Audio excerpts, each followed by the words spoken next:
മഹത്തായ കമ്മ്യൂണിസ്റ്റ് പാർട്ടിയെ ഒറ്റുകൊടുത്ത് പുതിയ ലാഭം നേടിപ്പോയ അജിത്തിന് ചരിത്രം മാപ്പ് കൊടുക്കില്ല. വൈക്കത്തെ പ്രബുദ്ധരായ ജനത കരുതിയിരിക്കുകയാണ് ഈ ജനവഞ്ചനയ്ക്ക്, രാഷ്ട്രീയ വഞ്ചനയ്ക്ക്. അതിന് തിരിച്ചടി നൽകുക തന്നെ ചെയ്യും എന്ന കാര്യത്തിൽ ഞങ്ങൾക്ക് അശേഷം സംശയമില്ല. തീർച്ചയായും ഈ വൈക്കത്തെ ഉത്തരവാദിത്വപ്പെട്ട ഒരു കമ്മ്യൂണിസ്റ്റുകാരനെയും ഈ ആളുടെ കൂടെ കൈപിടിച്ചു കൊണ്ടുപോകാനില്ല എന്നുള്ളത് ഇവരെ സർവാത്മന സ്വീകരിക്കുന്ന BJP എന്ന് പറയുന്ന രാഷ്ട്രീയ പ്രസ്ഥാനം മനസ്സിലാക്കണം. ഒറ്റ പരിഗണനയാണ് ഈ വൈക്കത്തെയും കോട്ടയം ജില്ലയിലെയും കമ്മ്യൂണിസ്റ്റ് പാർട്ടി അജിത്തിനെ സ്ഥാനാർത്ഥിയാക്കാൻ. MKയുടെ കാലശേഷം ആ കുടുംബത്തിൽ നിന്ന് ഒരാൾ ഉണ്ടാവട്ടെ എന്നുള്ള നിലയിലാണ്. അന്ന് വരുമ്പോൾ അജിത്തിന്റെ പാർട്ടിയിലെ സ്ഥാനമാനങ്ങളെ കുറിച്ചൊക്കെ ഇവിടെ സൂചിപ്പിച്ചു. 2 ടേം അദ്ദേഹത്തിന് നൽകി. അന്ന് പാർട്ടിയുടെ സംസ്ഥാന സെന്റർ തീരുമാനിച്ചതിന്റെ അടിസ്ഥാനത്തിലാണ് 2 പ്രാവശ്യം മത്സരിച്ചവരെ ഇനി മത്സരിക്കേണ്ടതില്ല എന്ന് പുതിയ തലമുറയിൽപ്പെട്ട ആളുകൾക്ക് അവസരം കൊടുക്കുന്നതിന് വേണ്ടിയിട്ടാണ് അത്തരം ഒരു തീരുമാനമെടുത്തത്. ശരി, ഈ പറയുന്ന അജിത്തിനും മറ്റു പല ആളുകൾക്കും കിട്ടിയ സൗകര്യങ്ങളൊന്നും ലഭിക്കാത്ത പാവപ്പെട്ട കമ്മ്യൂണിസ്റ്റ് പാർട്ടിയെ മാത്രം വിശ്വസിച്ചുകൊണ്ട് 10,000-കണക്കായിട്ടുള്ള ആളുകൾ വളർത്തിക്കൊണ്ടുവന്ന പ്രസ്ഥാനമാണ്. അതിനെ ഏതെങ്കിലും ഒരാളുടെ ദുഷ്ട ലാക്കോട് കൂടിയുള്ള പ്രവർത്തനങ്ങളിൽ തകർത്തുകളയാമെന്ന് വ്യാമോഹിക്കേണ്ടത്. അതുകൊണ്ട് ഇത് നമ്മൾ ജാഗ്രതയായി കണ്ടുകൊണ്ട്, ഇവിടെ സഖാവ് ബാബുരാജ് സൂചിപ്പിച്ചു, കമ്മ്യൂണിസ്റ്റ് പാർട്ടിയിൽ നിന്ന് ഒരാളെയും അവർക്ക് കൊണ്ടുപോകാൻ കഴിയുകയില്ല. അതുകൊണ്ട് നമ്മൾ വളരെ ജാഗ്രതയോടുകൂടി ഇനി അങ്ങോട്ടുള്ള ഈ ദിവസം നമ്മൾ വളരെ ശ്രദ്ധയോടുകൂടി നമ്മുടെ പ്രസ്ഥാനത്തെ കണ്ണിലെ കൃഷ്ണമണി പോലെ കാത്തു സൂക്ഷിച്ചുകൊണ്ട് നമുക്ക് മുന്നോട്ട് പോകാൻ കഴിയും. ഈ തെരുവുകളിലൂടെ നടക്കാൻ അജിക്ക് നാണമില്ല എന്ന് ചോദിച്ചുകൊണ്ട് ഈ സഖാക്കൾ ഉയർത്തിയ മുദ്രാവാക്യം. അതുകൊണ്ട് ഈ വൈക്കത്തിന്റെ മണ്ണിൽ, ഈ ചുമന്ന മണ്ണിൽ അജിയെ പോലെയുള്ള ഇത്തരം നെറികെട്ട രാഷ്ട്രീയ പ്രവർത്തനം നടത്തുന്നവർ അപമാനകരമാണെന്ന് കമ്മ്യൂണിസ്റ്റ് പാർട്ടി പ്രവർത്തകർ മാത്രമല്ല, ഈ കഴിഞ്ഞ 5-6 ദിവസമായി നവമാധ്യമങ്ങളിൽ വരുന്ന പ്രതികരണങ്ങൾ ശ്രദ്ധിക്കപ്പെടുന്നുണ്ട്. അത് കേവലം CPI-ക്കാരുടെ മാത്രം പ്രതികരണമല്ല. ഈ രാഷ്ട്രീയ നെറികേടിനെതിരെ ഈ നാട്ടിൽ ഈ വൈക്കത്തെ ജനസമൂഹമാകെ അതിശക്തമായി പ്രതിഷേധിക്കുന്നു.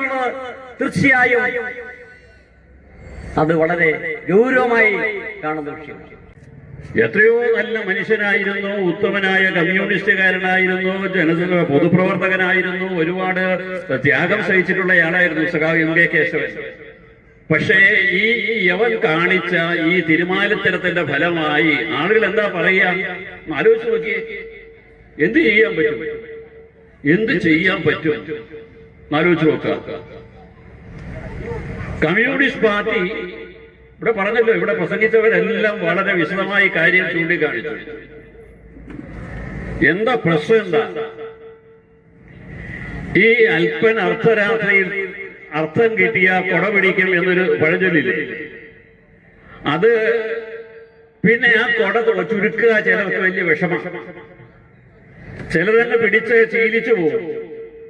അത് പിന്നെ അത് കുറെ കഴിയുമ്പോൾ ആ കൊട ചുരുക്കി പിടിക്കുക എന്ന് പറയുന്നത് വലിയ വിഷമമായി തീരും. അതാ ഇവിടുത്തെ പ്രധാന പ്രശ്നം അജിയെ സംബന്ധിച്ചിടത്തോളം. അതാ അജിക്ക് ലോട്ടറി അടിച്ചതുപോലെ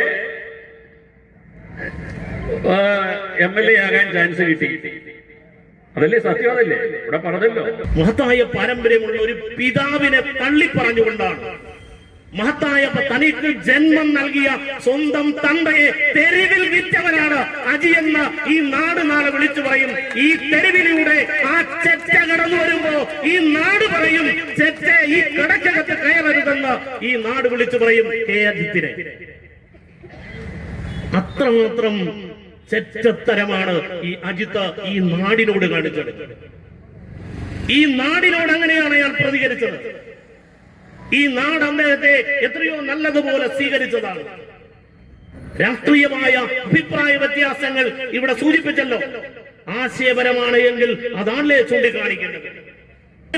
ആ രാഷ്ട്രീയ സംസ്കാരത്തെ പിൻപറ്റാൻ അജിത്ത് പോകുമ്പോൾ തിരിച്ചറിയുക, ഒരു ജീവിതകാലം മുഴുവൻ പട്ടികജാതിക്കാരന്റെ മോചനത്തിന് വേണ്ടി, തൊഴിലാളി വർഗത്തിന്റെ മോചനത്തിന് വേണ്ടി ത്യാഗനിർഭരമായ പ്രവർത്തനങ്ങളിലൂടെ ജീവിതം നയിക്കുകയും വിവാഹിതനാകുകയും കുട്ടികളെ ഉണ്ടാക്കുകയും ചെയ്തതിൽ മധ്യത്തിൽ പിറന്ന അജി ആ പാവം MK കേശവനെ ഇതുപോലെ നാണം കെടുത്തിയത് ഈ നാട് സഹിക്കത്തില്ല. ശവശേഷിക്കുന്ന അവരുടെ സഹോദരങ്ങളും അത് അംഗീകരിക്കാൻ പോകുന്നില്ല. അതാണ് മനോജും സേതുവും പരസ്യമായ പ്രതികരണത്തിലൂടെ പറഞ്ഞത്. നടുവിലുണ്ടായവൻ ഉണ്ടാക്കി വെച്ച ഈ കുഴപ്പങ്ങൾ കാലം അതിന്റെ കണക്ക് പറഞ്ഞ് അജിയെ മുന്നോട്ട് വിടുകയും ഈ നാട് വെറുപ്പോടെ അറപ്പോടെ കാണുന്ന ഒരു വ്യക്തിയായി അജി നാടുകളിലൂടെ മാറാൻ പോവുകയാണ്. ഈ നാട് അറപ്പും വെറുപ്പുമൂടെ നവമാധ്യമങ്ങൾ തുറന്നാൽ അജിക്കെതിരായി കമ്മ്യൂണിസ്റ്റുകാരല്ല, കമ്മ്യൂണിസ്റ്റ് അനുഭാവികളല്ല, ഇതര വിഭാഗം ആളുകളാണ് ഇത് മഹാപോക്കളം കേടെന്ന് പറഞ്ഞത്. അതിൽ പറയുന്ന ഭാഷകളൊന്നും ഞാൻ ഇവിടെ പ്രതിപാദിക്കുന്നില്ല, അത് പലതും പറയാൻ കഴിയാത്തതാണ്. അതൊരു BJP-യിലെ ആരോ എഴുതി കൊടുത്ത ഒരു പേപ്പർ വെച്ചുകൊണ്ട് ഇവിടെ സുശീലൻ അത് പറഞ്ഞു, വായിക്കുകയാണ്. ഞാൻ ഇതിന്റെ BJP-യിലേക്ക് പോകുവാനുള്ള കാരണം ഇവിടെ കമ്മ്യൂണിസ്റ്റ് പ്രസ്ഥാനങ്ങൾ, അതല്ലെങ്കിൽ ഇടതും വലതുമായിട്ടുള്ള പ്രസ്ഥാനങ്ങളൊന്നും തന്നെ ദളിത്, ഞാൻ ഉൾപ്പെടുന്ന വിഭാഗങ്ങളെ അവർക്ക് വേണ്ടി ഒരു കാര്യവും ചെയ്തിട്ടില്ല എന്ന് പറയുന്നു. ഇവിടെ ജോണി ചേട്ടൻ പറഞ്ഞതുപോലെ പത്രവായനയോ അല്ലെ ചരിത്രമോ അറിയാത്ത അജിത്തിന് അതേ പറയാൻ പറ്റുകയുള്ളൂ.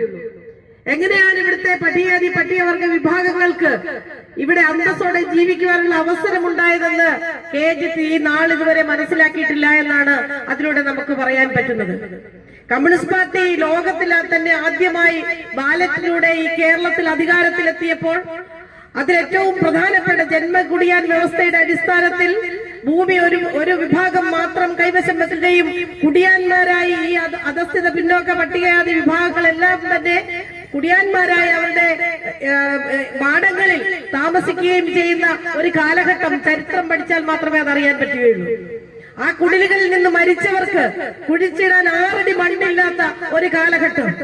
ആ മരിച്ച മൃതദേഹം കുഴിച്ചിടാൻ മണ്ണിൽ അവകാശമില്ലാത്തതിനാൽ നെടുവേ കീറി കായലിലും അല്ലെങ്കിൽ പുഴയിലും ഒക്കെ മുക്കിക്കളയുകയും പരുന്തിന് ഭക്ഷണമാക്കി കൊടുക്കുകയും ചെയ്തുകൊണ്ടിരുന്ന ഒരു കാലഘട്ടം ഇവിടുത്തെ ഈ കേരളത്തിലെ ഉൾപ്പെടെയുള്ള പട്ടികവർഗ വിഭാഗങ്ങൾക്കുണ്ടായിരുന്നു എന്നുള്ളത് കെ അജിത്ത് ചരിത്രം പഠിക്കാത്തത് കൊണ്ട് അറിയാൻ സാധ്യതയില്ല.